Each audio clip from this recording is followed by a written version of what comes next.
Welcome to the Quantum Biology Collective podcast, where we break down the practical strategies of this emerging science, starting with healthy light habits and going wherever the quantum superhighway takes us.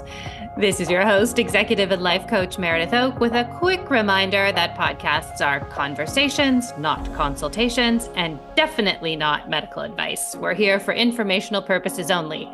To follow up with our amazing guests, please do check out the show notes, and to stay in the loop with the QBC podcast, join our email list, also linked in the show notes. You know how there are some kinds of geniuses who can just seem to invent or create a solution to virtually any problem that they put in front of themselves? Well, such is the case with our guest today. His name is David Schmidt, and he started out inventing technology for the U.S. military to support the health of Navy SEALs. And he's now gone on to invent a product that is groundbreaking in the field of phototherapy. It's a product that uses the infrared light of our own bodies to stimulate mitochondrial function. It's really crazy. So join us as we trace David's journey through his research and his inventions, where we end up getting a peek even into the mind of the divine.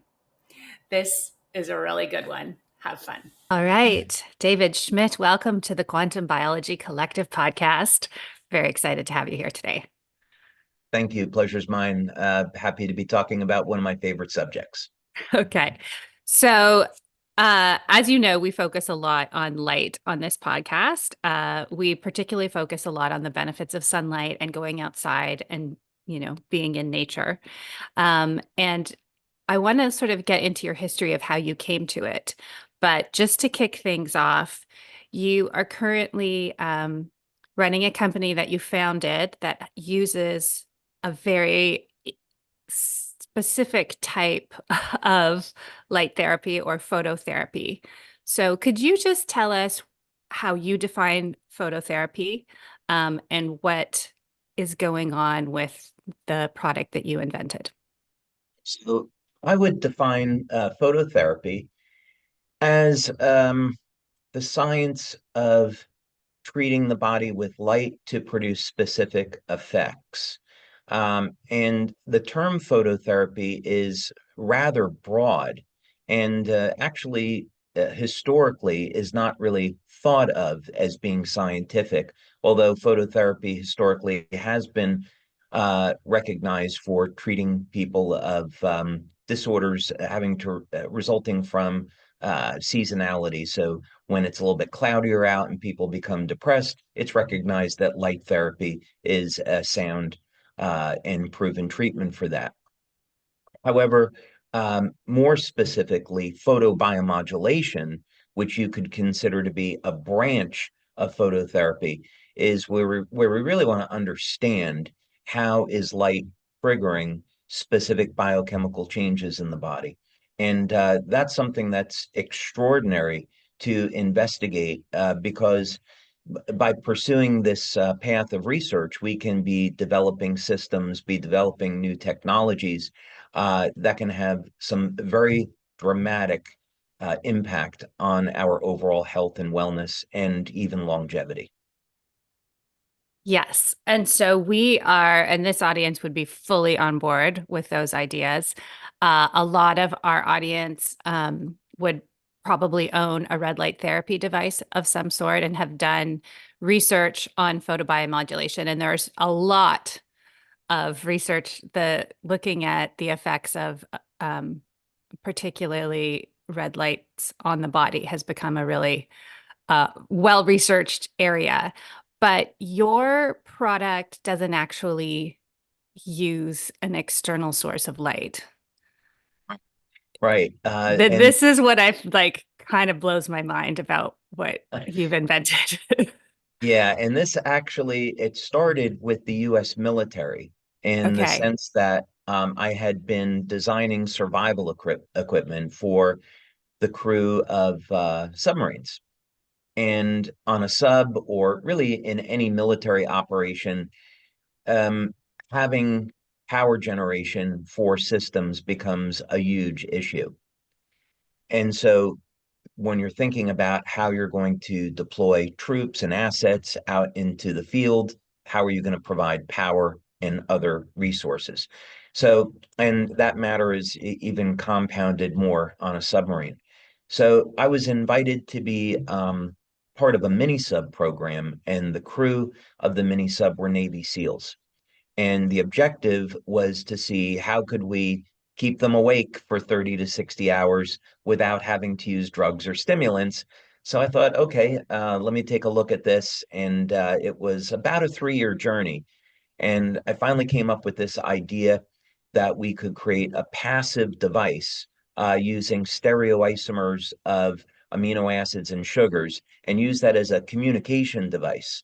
So just like we have cell phones, we communicate today. This would be a device that could communicate with the body and turn on fat burning along with later on other things. But that's how it got started. It was really out of the need to find a way to improve the energy of Navy SEALs and do it in a way where it wouldn't require a power source.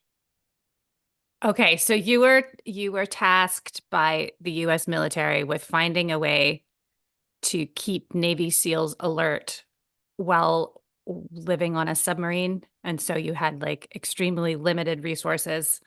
And they were like, okay, David, figure out how to do that It didn't exactly without. happen that way. What had happened was I invented a power generation system for subs. Okay. All right. And the issue was that during an emergency, it needed oxygen to power the generator. And they said to me, well, we can't do this because we don't have enough oxygen on the sub to drive it. And I said, well, what are you doing for generating oxygen on a sub in an emergency? Long story short, I ended up inventing a better way to make oxygen on a sub. And so I was invited into a program with this mini sub. And so they said, take a look at this program and the mission statement and see if you can make a contribution to the program. So they really gave me a clean slate, and I was able to go and say, what I could do. And this is what I came up with. Wow. Were you always inventing things, like even as a child? I am sorry to say for my parents that I was, because when I was about 8, I became very, very curious about the world around me and would start to take apart my parents' appliances because I wanted to find out how they worked. There was an early computer that we had in the house, a Pong game that some people remember from way back when. And I remember taking that apart and trying to figure out, what was this computer inside it. So, yes, from a very, a very early age, I wanted to understand the world around me. Because I'm just struck by that part of your story where you said, the the problem that we were having was that there wasn't enough oxygen. So I just invented a better way to create oxygen. That wouldn't necessarily be the default solution for a lot of people to be able to just sort of reinvent the problem from the ground up. Um, yeah, maybe not. So maybe not, but it was a fun journey and fun doing that. Okay, so your talents as an inventor, while perhaps challenging for your parents, brought you to a place where you were recognized and given opportunities to just come up with solutions. And so in the situation with the military, the solution was around keeping the Navy SEALs awake without them having to take any exogenous substances. I probably should, that's correct. And what I should probably say is years before that, I had went to college in Westchester and I got a degree in management information systems, so business and computer science. And I worked for a year for a company designing medical devices because I had the opportunity. And then I went back to Pace to get a degree in biology. And I convinced the chairman of the biology department, Dr. William Ventura, who's a pharmacologist, to let me use his lab because I wanted to do cancer research. So Right. I had a hypothesis about how we could potentially selectively destroy cancer cells by manipulating the cell membrane of the cancer cell versus a healthy cell, and was actually successful doing that. But that's important because that experience in energy medicine opened my mind to what would be possible. And then later on, when this opportunity came up, I thought, okay, let me go back and see if we can approach this from an energetic perspective as opposed to relying on some type of natural substance or some type of pharmaceutical. Right. Wow. So what was your insight in when you were doing the cancer experiments? Yeah, my insight with that, as much as I think I'd want to share with that, I had gotten a donation from the Children's Hospital of Philadelphia and Mhm. also from a company in New Jersey. And I was working with a two different types of neuroblastomas, a C1300 and a TBJ. And the difference between the two is one is immunogenic and one is non-immunogenic. And basically, what I was doing was using a high voltage. This would normally be associated with air ionization. So you could duplicate these circumstances in nature. And I was using a specially designed magnet that I had made, and Mm. basically using a magnetic field to temporarily increase tissue conductivity, and then using this high voltage electrical charge to neutralize the membrane potential selectively around the cancer cell. And that proved to be effective. Um, but yeah, being, a college student, I didn't exactly have the money or the resources to try to Right. market that. Right. Yeah. Yeah. It's amazing how many potential solutions there are in the world that it's the systems and processes that often hold us back from connecting with them. I would say so. And there's a really important message there is that when people find themselves in a place which is, let's say, dealing with a health challenge or really any challenge in life, there is always a solution. Our world, was created to have many solutions to these problems, and I would say if people pray and they turn to God, they can find the answers. Yeah.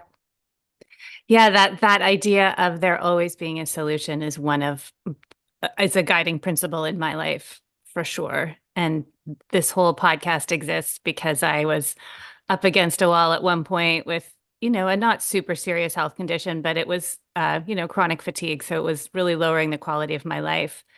Um, and yeah, I was feeling extremely frustrated with the available options, and I went into a meditative state, and I said, there must be something. I just don't know about it yet. There must be more. And my mind flashed to an interview with someone who talked about the healing power of light.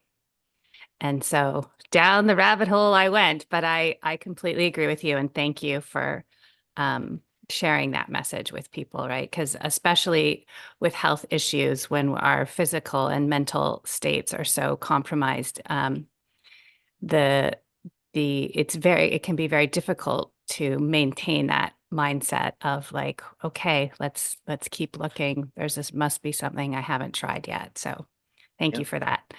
absolutely. Um, all right. So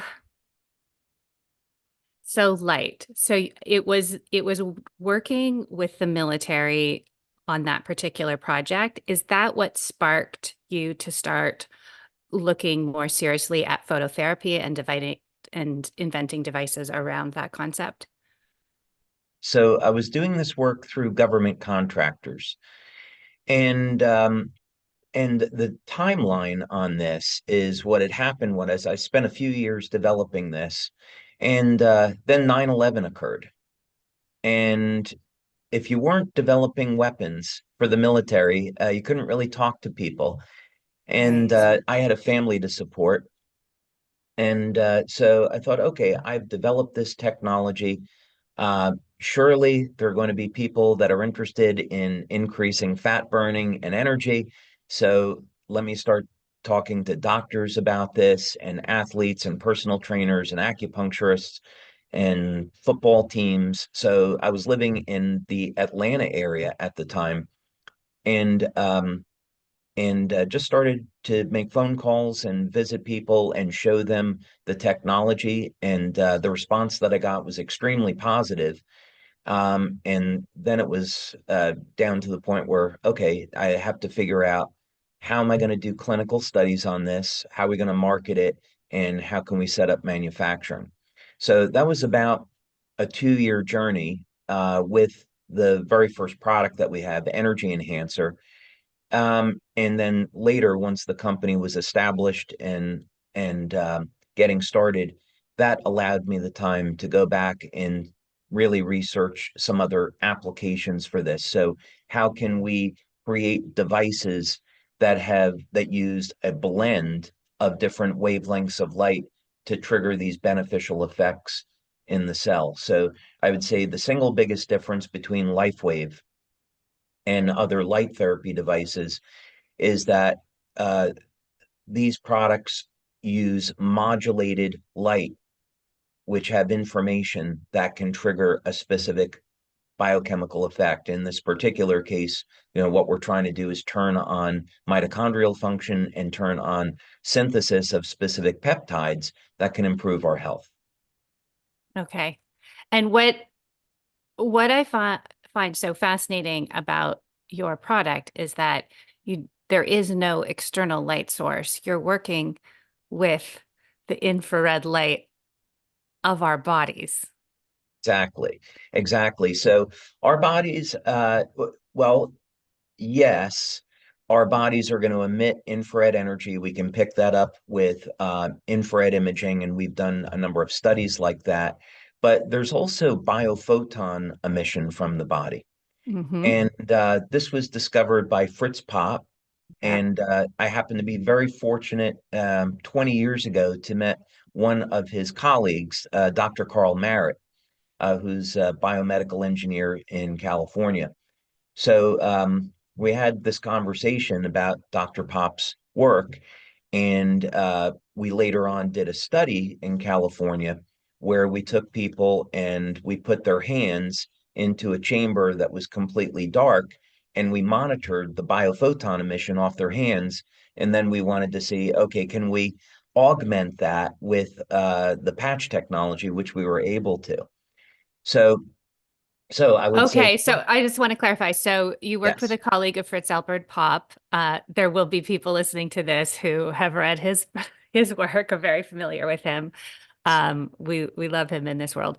His insights were instrumental in how we understand human biology really works, not how we were absolutely. Very originally taught. foundational. So you worked with a colleague of his to measure the biophotons coming off the human body, and then you applied the patch that you've developed to see if it would have an effect, and then retested the same hand to see if it would have an effect on the biophoton emission.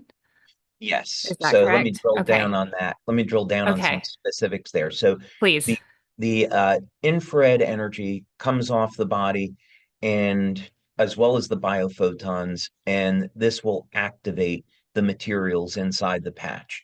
So the patches contain stereoisomers of amino acids and sugars, and this is what forms this communication channel with the body. So the patch Okay. essentially acts as a reflector of Okay. different wavelengths of light. They stimulate the skin with very low levels of light, and the amount of power there is in the picowatts. It's negligible. But it only takes 1 or 2 photons to actually turn on receptors in the body. So and this will lead to measurable changes in both the blood and the urine. So we've accumulated over 80 clinical studies to demonstrate these effects. So the patch will stimulate the skin with very low levels of light. It turns on cytochrome C oxidase, which I know you know all about, and that as a mediator will then elevate ATP production in the mitochondria. And now that we have more ATP, now we can make more hormones, we can heal the body faster, the metabolism improves, and so forth. What happens with biophotons, though, is really fascinating because it gives us some insight into how we can potentially stop the aging process. So, when we look at the biophysics of the cell, and it's in a marriage with the biochemistry. The two of them have to be coexisting in order for us to have optimum health. That what Dr. Pop, of course, found was that all living cells were emitting these highly coherent pulses of light. And we certainly found in our testing that this is coming from the hydrogen bonds in the DNA. And if you want to come back to that, we can. But what's important about this is that the biophotons will be responsible for signal induction and signal transduction effects in the cell. So the communications that are happening within the cell and how cells are communicating with their environment. That's all happening with light. And the light, of course, is initiating the change in the biochemistry. But to your point, what's happening is that as we age, the body actually emits more light. And this isn't a good thing because the cells are leaking. And when they're leaking this light, it interferes with the ability of the cells to be in homeostasis, be in balance. So what we found with the energy patches when we did this back in 2008 or 9 is that it decreases the light emission from the body to improve homeostasis. So it brings the body back to balance. And this is a very powerful anti-aging mechanism that you don't see with supplementation or other things. Right. It's getting to more of the root cause of the signs and symptoms of aging versus just treating the symptoms. Yeah, when we look at this is my principal area of research Okay. is that I would prefer not to age and even become younger. Uh, and so the question is scientifically, how do we go about doing that? So in our lab, we'll make observations about species that don't age. So this would be our research has included planaria, hydractinia, uh, ants, specific species of ants, and Oh, I don't know what those lobsters. first two are.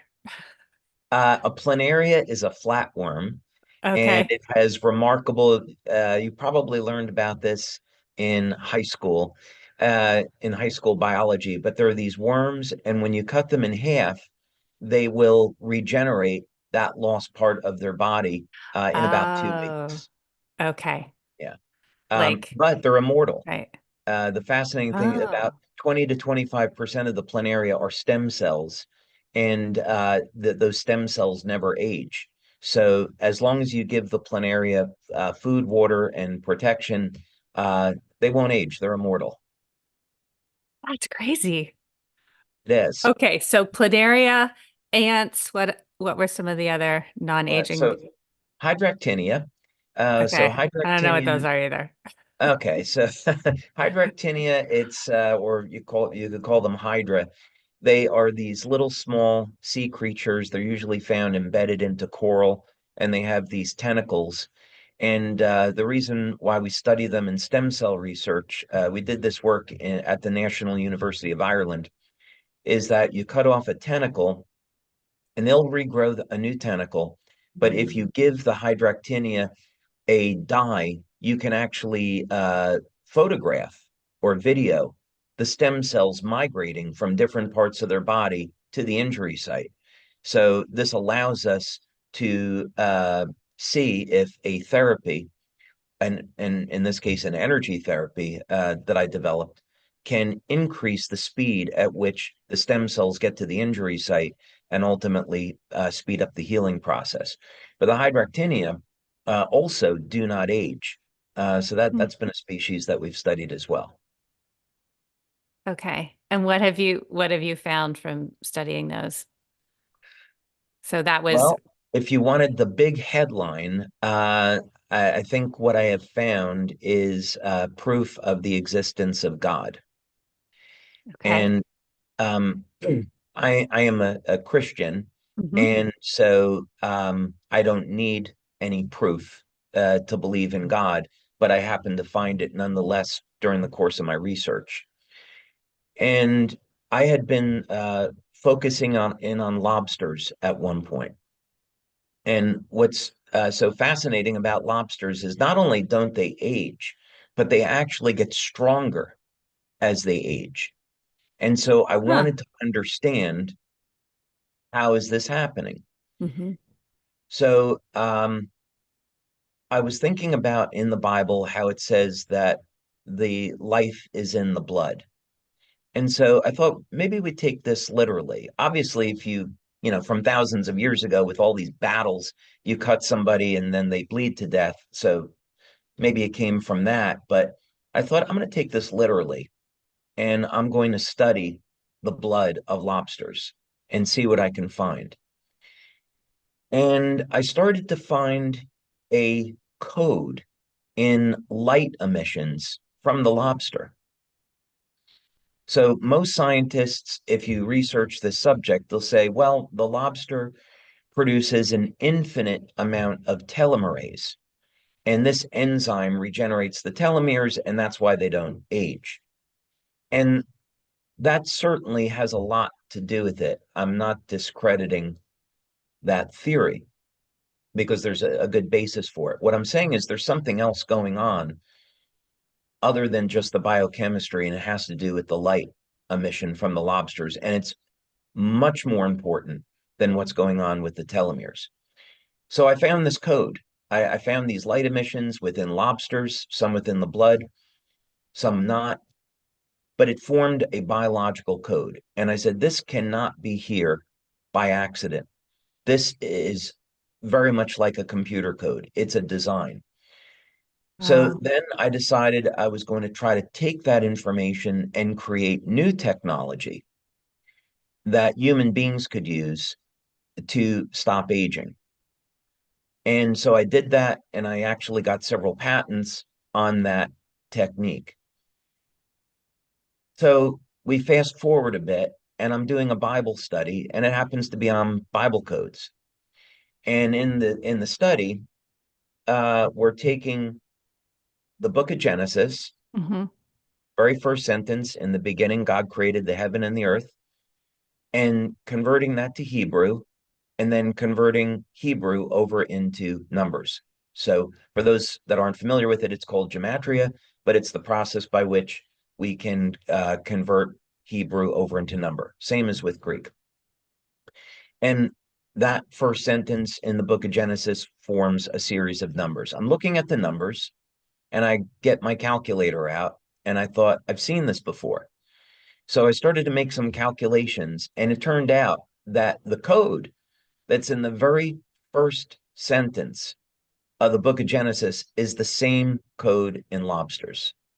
No, I don't know what to say.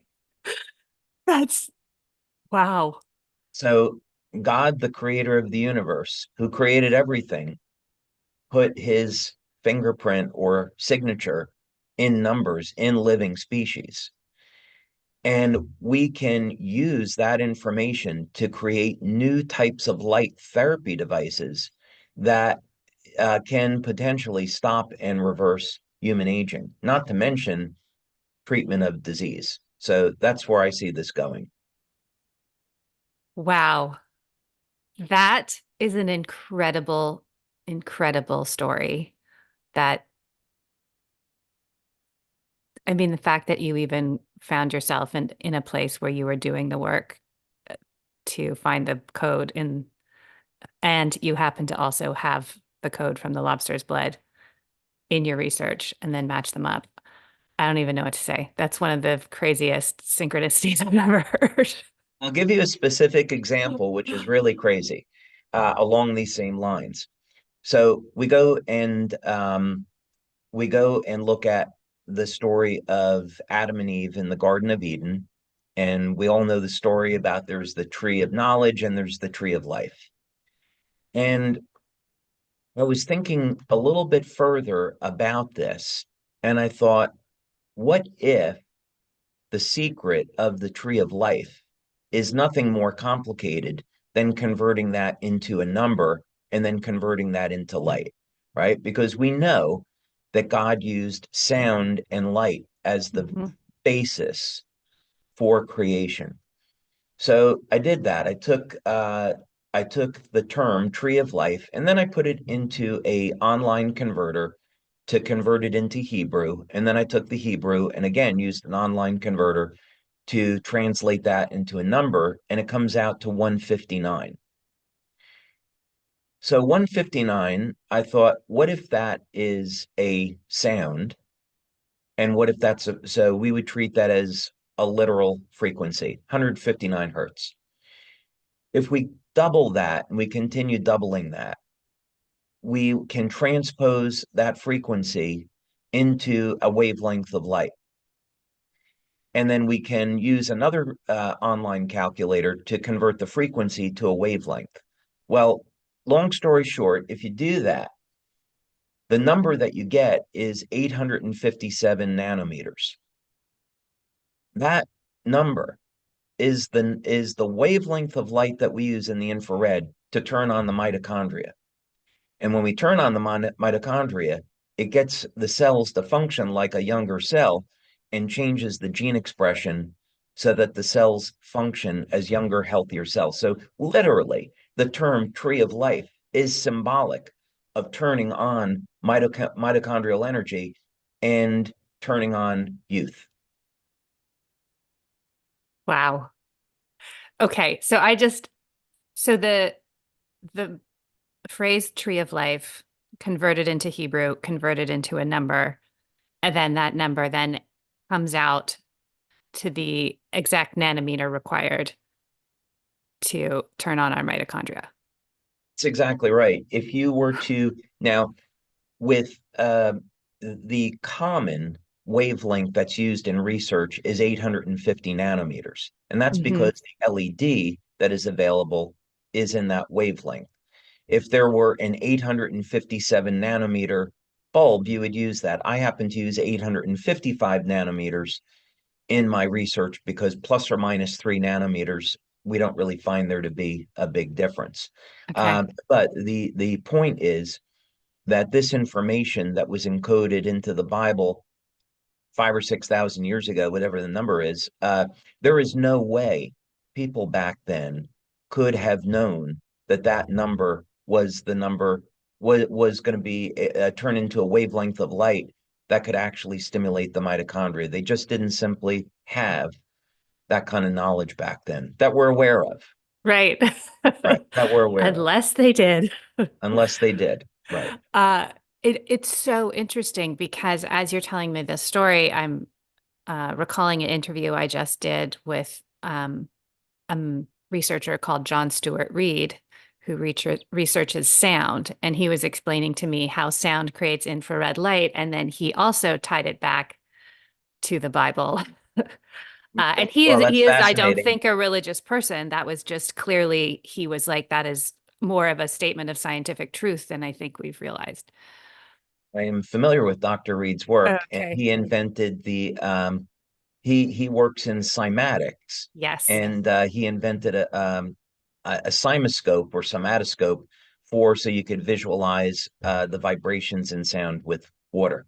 Yes. Fascinating work. Yeah, Yeah, it's fascinating and it's very interesting to me that it ties in exactly with what you're saying. He's coming through the sound angle and you're coming through the light angle. Wow, it's a whole new world. it This is. is, yeah.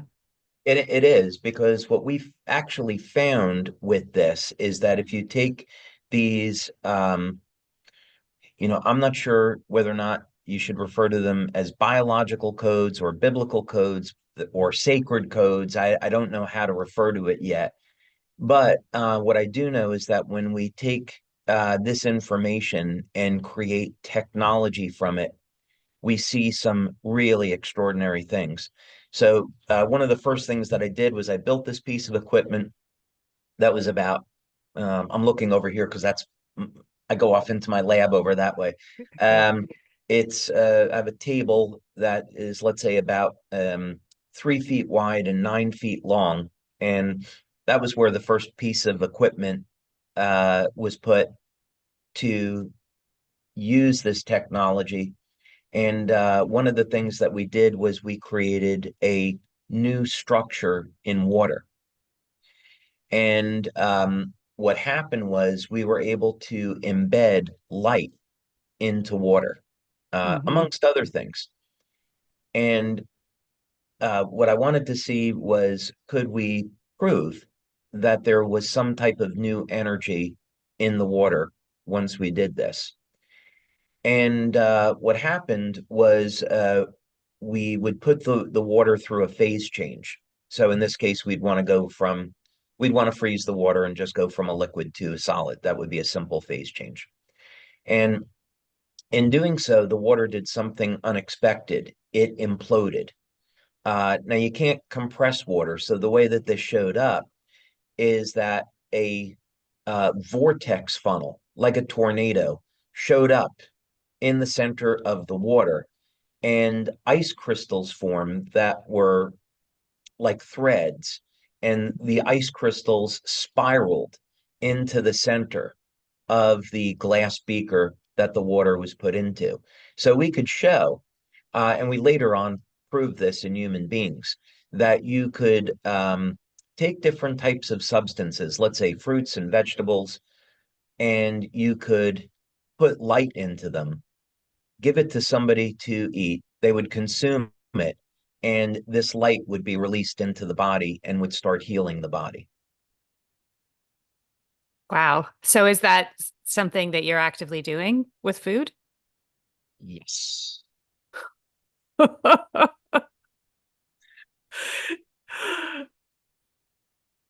I don't know, this is really cool. Because, yeah, I mean, Thanks. you were mentioning the years you were in college, and I'm adding up the numbers. I'm like, you do not look as old as you I are at turn all. 2 months away from turning 61. Good grief. Yeah. Yeah. Yeah, I Wow. know. I can't believe it. It's But you being don't in West. at all look 61 for those of you listening on the podcast. I If appreciate if that. you met David, you would guess, I don't know, mid 40s. Thank you.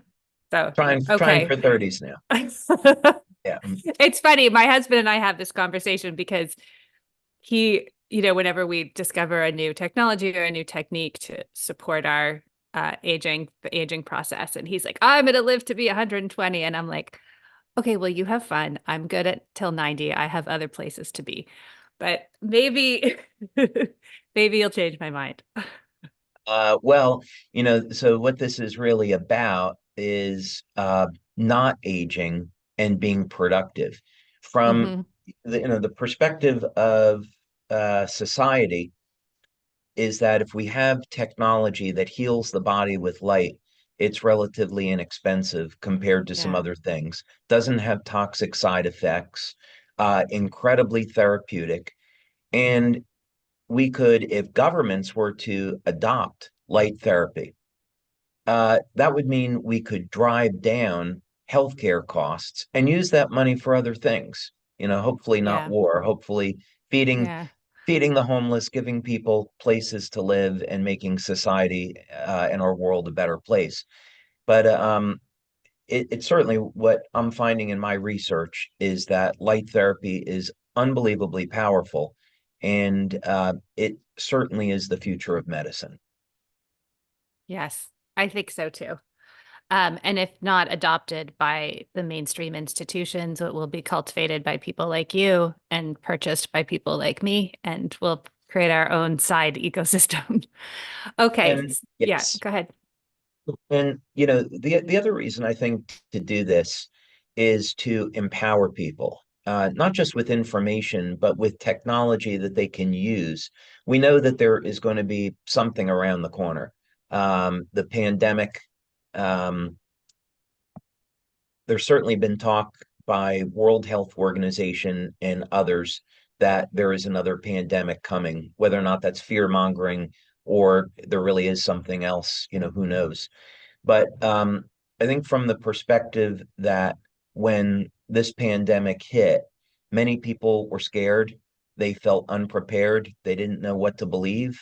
And unfortunately, many people chose to take the vaccine, thinking it was safe. And now we know that it was anything but safe. So, um,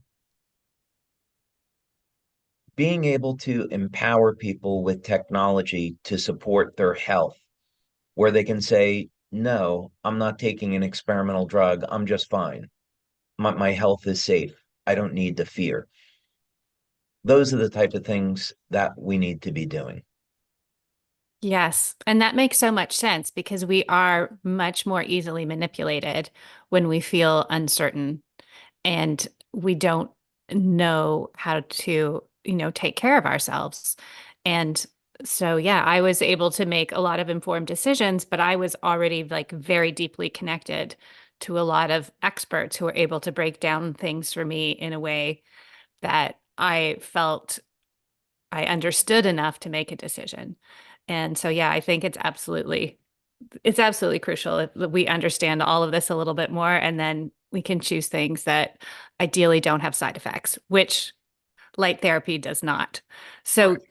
okay, so let's talk about so all of you've been developing this over decades, and it's now comes in a the light therapy you were talking about now comes in a small patch. It's like about the size of a little circle band-aid, but it's clear. And you put it on a meridian point in your body. And depending which crystals are in the patch, there, it has a slightly different effect. Is that accurate? So, so the patches that we have, um, they will stimulate the skin with different wavelengths of light for producing different effects. So we have one product called X39. It just happened to be the 39th product that I invented, so it got Okay. that number.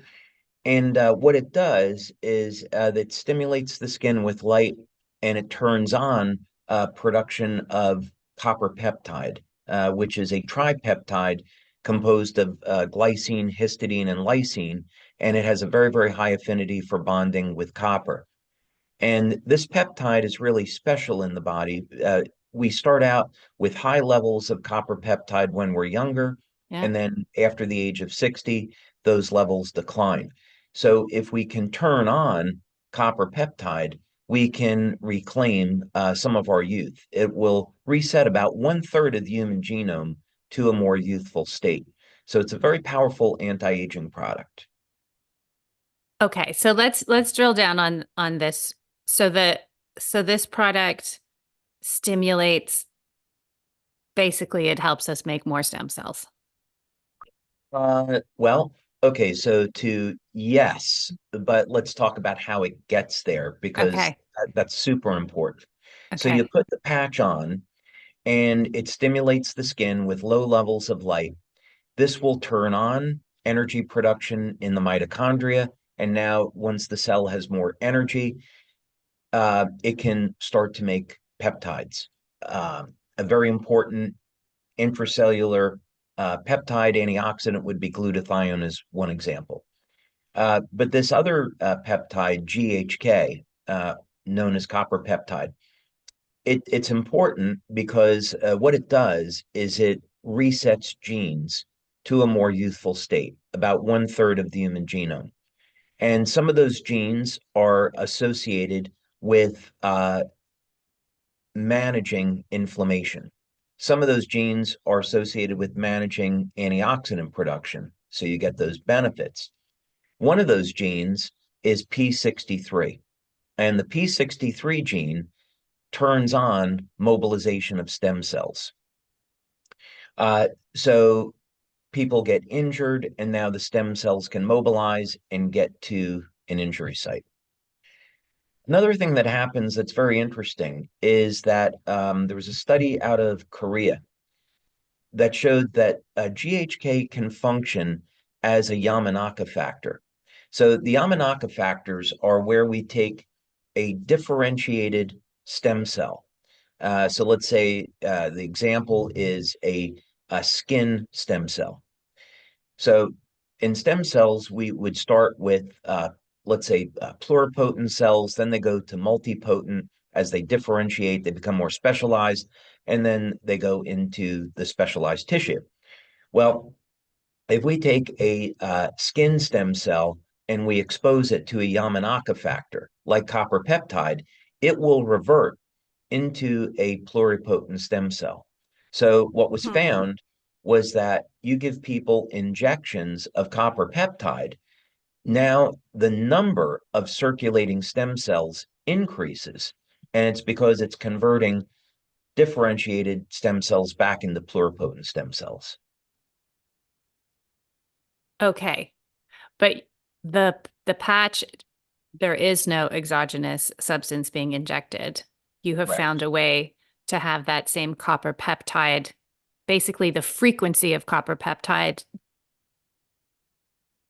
I don't know, finish the sentence. I'm a little So lost. that no, that's okay. No, you're doing great. I mean, that is exactly correct.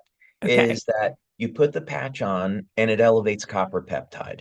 And we know this because we've done 9 clinical studies where we take people's blood and Hmm. we look at their blood levels of copper peptide before and after the light therapy, and we see the copper peptide levels go up. And then we take urine samples and we look at before and after. And so we see the metabolism improves, synthesis of amino acids improves. So we see not only does copper peptide increase, but we see the effects of the elevated copper peptide. And it's basically turning on all of these systems that help support the healing process. Okay. So once that's been turned on, we're supporting the healing process. That looks like uh what? Like improved sleep, improved skin. What are some of the benefits of this? Sleep is a really Not that we're interesting making one. any medical claims here. We're just Right. No, we're not making we're medical. just noticing what happens when someone uses a patch. Okay. Well, sleep is an interesting one because when people think of stem cell therapy and getting an injection of stem cells, they wouldn't normally associate that with improved sleep. Right. Uh, People go and get a stem cell injection because they have a sore knee or shoulder, an old injury that they want healed. What's interesting about this is that because we're not injecting stem cells into the body, what we're really doing is getting the stem cells that are already in the body to act like younger cells. What Mm. happens is that we're tapping into the communication system that already exists in our bodies. So you elevate copper peptide, and this causes an increase in GABA. So it puts the body into a relaxed state. The GABA will signal an increase in BDNF. BDNF is brain derived neurotrophic factor, and BDNF is the signaling molecule that manages stem cell activity in the brain. So Ah. we did a study with Dr. Gaetan Chevalier because people were using our patch and saying, I'm sleeping really well Hmm. when I use this product. And I wanted to understand what was going on. That wasn't very clear to me in the beginning days of this. And so we worked with this fellow, Dr. Gaetan Chevalier, who's very well known in energy medicine. He's done a lot of studies on earthing, and he's also done work into nuclear fusion at UCLA. So he's a pretty bright guy. Okay. And we did these brain scans using a P3 EEG system, and we saw that after 3 weeks of using X39, that the brain was going into a state of coherence.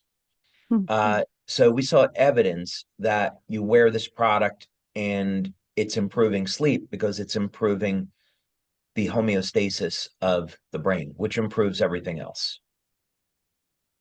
Incredible.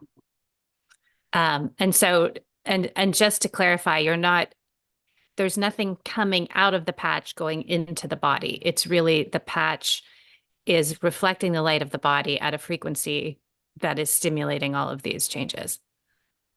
So what's really important is that if people have a healthy diet, they supplement where they need to, exercise, drink water, have a healthy lifestyle. And basically, if they have all of the building blocks they need in their bodies, then when they use this technology, the technology will use that nutrition to support healing. That's really what it comes down to. Okay.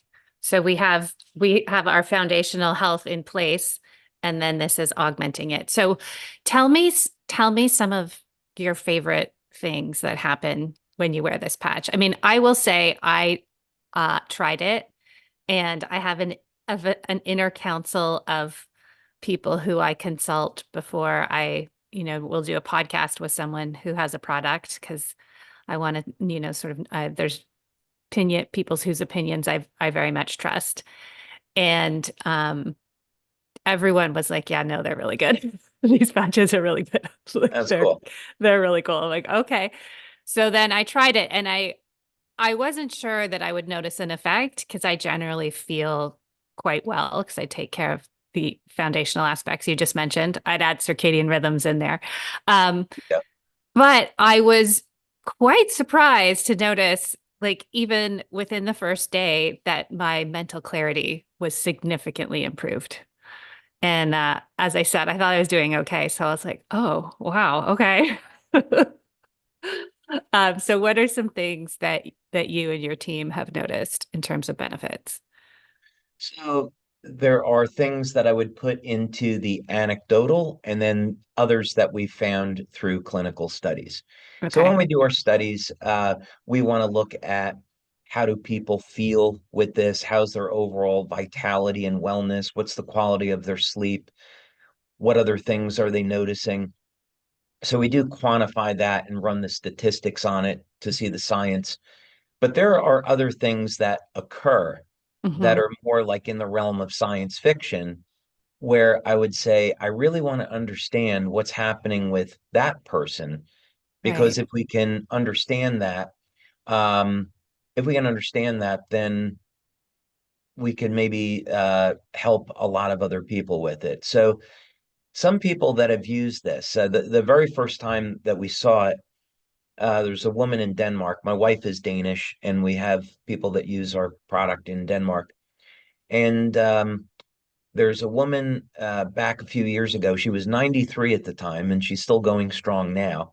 Um, and she looked like a elderly, sick 93-year-old.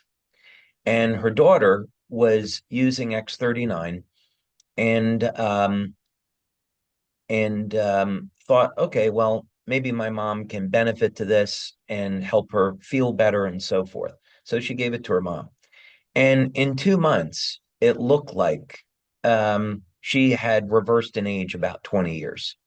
I actually have the picture, but I know most of Wow. your viewers won't be able to see it. Well, you can hold it up if people want to see it. You can go to YouTube. Um, Yeah, I'll do that. or you can send it to me later and I can put it in the show notes. Oh, there we go. Yeah.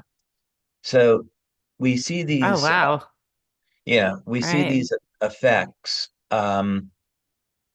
where people look like, they've reversed in age within a very, very short period of time. I would say we have other people that within about 2, 3 months, they start to look physically younger. And this would be something that's pretty typical.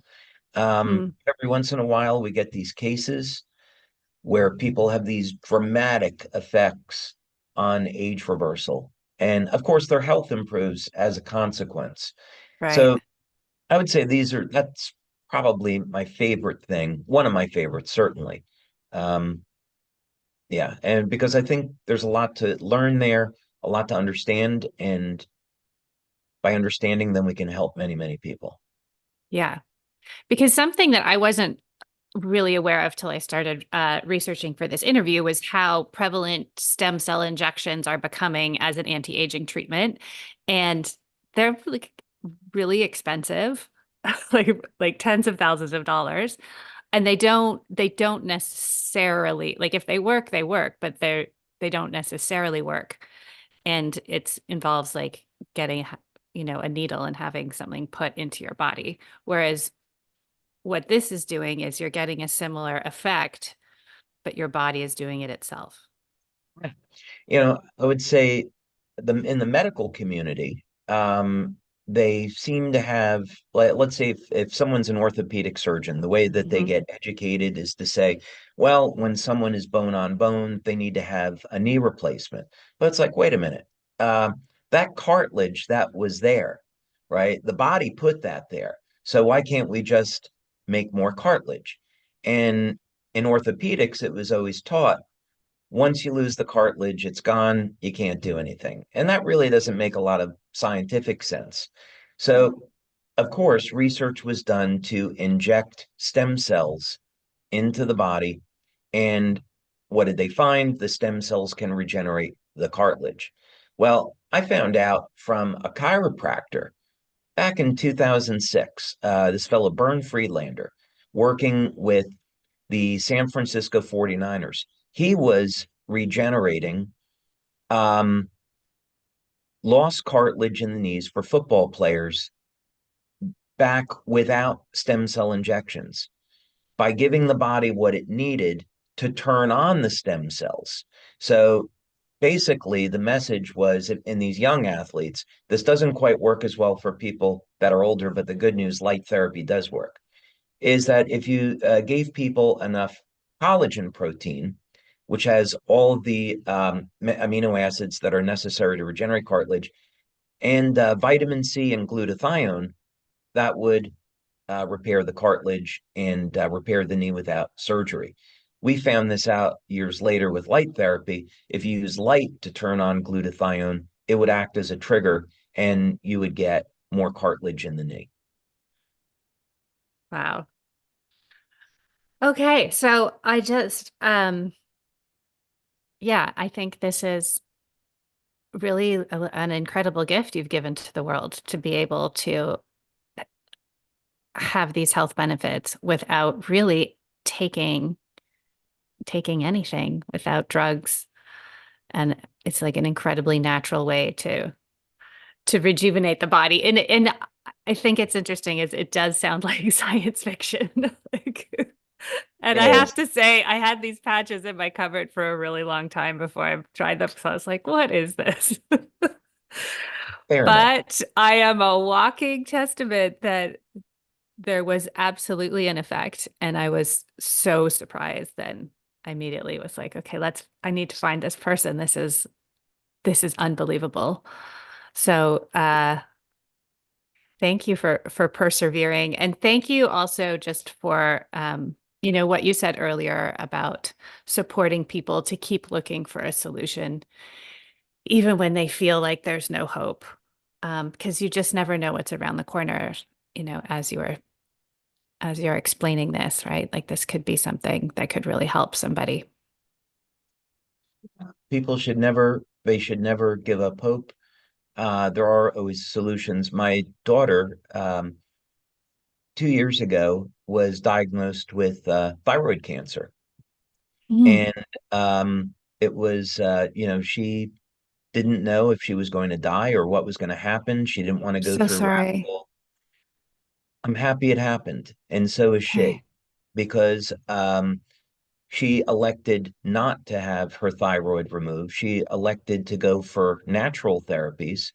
So she went on, as soon as we found out, we put her on a number of different natural therapies, some of which I can't talk about because I don't want to make a medical claim. Hmm. Um, she immediately got better once we knew that the problem was there. And in testing, you could see that the tumor that was there wasn't growing. It eventually shrank and went away. And her doctor, after a year, had to eventually admit, okay, you're cancer free. Uh, so Mm. uh, so Wow. it empowered her. Going through that, it empowered her to know if I find myself in this situation again later in life, I know what to do. I'm not going to be scared, and I know that there's options. So I would just use that as one testament to the power of prayer and knowing that there are always natural solutions. Yes. And that feeling of empowerment that comes from having the freedom to make our own health choices, which I think is so, so important, because our intuitive sense often will lead us to the place where we need to go if we allow it to. And for some people, that place may be, a pharmaceutical or surgical intervention as needed, of course. Um, but there's also lots of other things out there if those options don't pan out. And the ability to trust ourselves is, I think, foundational even beyond anything we could do we can do physically. Yeah. So thank you. Thank you for bringing that message, and thank you for bringing these products. You have a truly exceptional mind, and it's just fascinating. I could talk to you for a long time. So thanks for sharing all of that. Thank you for having me. It's been a pleasure. Woohoo! You made it to the end of another episode. Thank you so much for joining us on this exploratory adventure into new realms. Your energy and support are building a different world, and I am so grateful to be on this journey with you. Take care, and thanks.